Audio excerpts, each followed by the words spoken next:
शुरू करते हैं हम लोग, शुरू करते हैं। काय करूँ, शुरू करो। आज मुझे खुशी है, अरविंद जी आए हैं, मान साहब आए हैं, आपके राज्यसभा के मेंबर जी, इनका मैं स्वागत कर रहा हूं। और क्यों आए अलग बताने की आवश्यकता नहीं है। बहुत दिनों से हम मिलना चाहते थे और बीच में मैंने जैसे कहा कि पूरे देश में से जो प्रमुख नेतागण हैं वो संपर्क करना चाहते हैं, कर भी रहे हैं। मेरी बात हो रही है और अपने देश को अधिक मजबूत बनाने के लिए हम मिलकर क्या कर सकते हैं, यही हमारे बीच में एक जो विचारधारा कहते हैं वही विचारधारा है कि देश को अधिक मजबूत कैसे बनाया जाए। खैर, मैं तो हमेशा आपके साथ बातें करते रहता हूँ, आगे भी करूँगा, लेकिन मैं अरविंद जी को कहूँगा, विनती करता हूँ कि अरविंद जी आप आए हो, आप बताइए। सब लोगों को मेरा नमस्कार। सबसे पहले मैं उद्धव जी का बहुत बहुत शुक्रिया अदा करता हूँ कि आज उन्होंने मुझे, भगवंत मान साहब को, संजय सिंह को, राघव चड्ढा जी को, हम लोगों को अपने निवास स्थान पे चाय पे आमंत्रित किया और उनके साथ काफ़ी विषयों के ऊपर चर्चा हुई। उद्धव जी से मिलने का मेरा बहुत दिनों से मन था।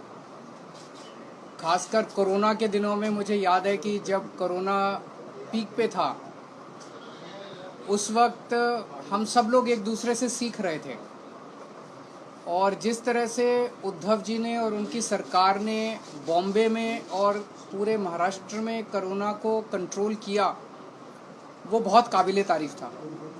और मुझे ये कहने में बिल्कुल भी संकोच नहीं है कि हम दिल्ली के लोगों ने बॉम्बे से और महाराष्ट्र से बहुत कुछ सीखा। इनकी कई सारी प्रैक्टिसेस होती थी जो कि बहुत अच्छी थी, जिनको हम दिल्ली में अपनाते थे, दिल्ली में हम उसको लागू करते थे। बहुत दिनों से मेरी इच्छा थी इनसे व्यक्तिगत तौर पे मिलने की और आज मुझे व्यक्तिगत तौर पे इनसे मिलने का, पूरे परिवार, आदित्य जी से मिलने का, पूरे परिवार से मिलने का सौभाग्य प्राप्त हुआ। और हमने बहुत सारी चीज़ों के ऊपर चर्चा भी की। आज देश के जो हालात हैं उनके ऊपर हमने चर्चा की। आज देश का युवा जो है वो बेरोज़गारी से बुरी तरह से त्रस्त है। पढ़ लिख के लोगों को, बच्चों को नौकरी नहीं मिल रही है। बड़े बड़े उनसे वादे किए गए थे कि 2 करोड़ नौकरी देंगे, 4 करोड़ नौकरी देंगे, बच्चों को नौकरियां नहीं मिल रही हैं और युवा जो है दर दर की ठोकरें खा रहा है। लोगों के घर का खर्चा नहीं चल रहा, इतनी महंगाई हो गई है, इतनी ज़्यादा महंगाई हो गई है कि लोगों को अपना आमदनी बढ़ नहीं रही है और लोगों का खर्चे बढ़ते जा रहे हैं, चीज़ें महंगी होती जा रही हैं।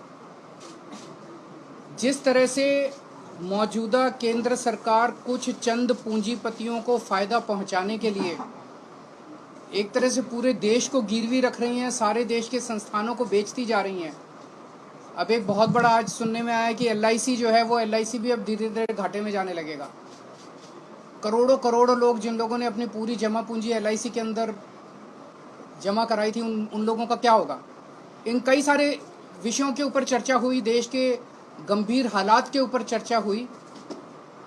हमारा देश तभी आगे बढ़ेगा जब हम एक दूसरे से सीखेंगे।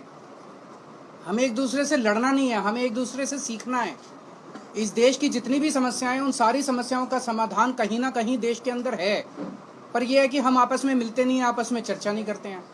तो मुझे बहुत अच्छा है कि उद्धव जी से आज चर्चा हुई बहुत, और हम इसको अब आगे मिलते रहेंगे और इस रिश्ते को और आगे लेके जाएंगे। मैं मान साहब से निवेदन करूंगा वो भी 2 शब्द करें। आवाज आएगी।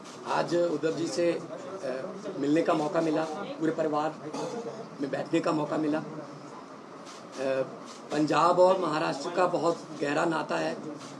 आज़ादी के संग्राम में भगत सिंह पंजाब से थे तो राजगुरु ऊना से थे, तो वो इकट्ठे देश के लिए, आज़ादी के लिए लड़ाई लड़ रहे थे। तो वीर सूरमाओं की भूमि है महाराष्ट्र, और चंद्रशेखर आज़ाद युद्ध के लिए लड़ रहे थे। उन्होंने ये नहीं कहा था कि उनको कदाचित ये चिंता नहीं थी कि आज़ादी आएगी या ना, उनको चिंता ये थी कि आज़ादी के बाद देश कौन से हाथों में जाएगा। तो इस देश की आज़ादी बहुत महंगी मिली है, वो भीख में नहीं मिली। बहुत बड़ी बड़ी कुर्बानियाँ हमारे जो पुरखे हैं हमारे बुजुर्गों ने दी हैं, तो उस आज़ादी को कायम रखना भी हमारा फ़र्ज बनता है। वो तो अपनी कुर्बानियाँ देकर चले गए, हम उस आज़ादी को कायम रखने को अगर इकट्ठे हो जाए तो इस देश जैसा धरती पे कुछ देश नहीं है।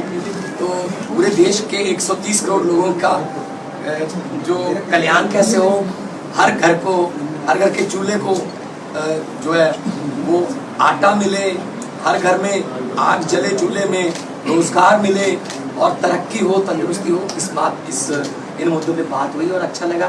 मैं धन्यवाद करना चाहता हूँ एक बार फिर उद्धव जी का और उनकी फैमिली का कि उन्होंने हमें यहाँ बुला के मान सम्मान दिया।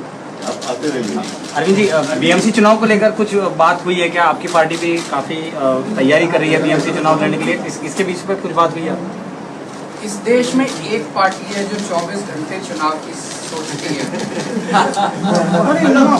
हम 24 घंटे चुनाव के लिए सोचते, हम देश की सोचते हैं। हमारे सामने देश है, हमारे सामने इस देश के बेरोजगार युवा हैं, हमारे सामने किसान है, हमारे सामने वो गृहिणी है जिसका पति हर महीने पैसे ला के देता है और उसका खर्चा नहीं चलता।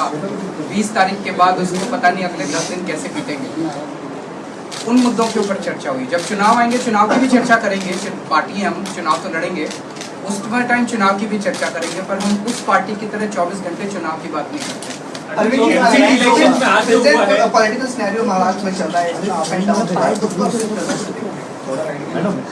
इसमें मैं एक ही चीज कहूंगा, अभी पिछले दिनों जो कुछ घटनाक्रम घटा,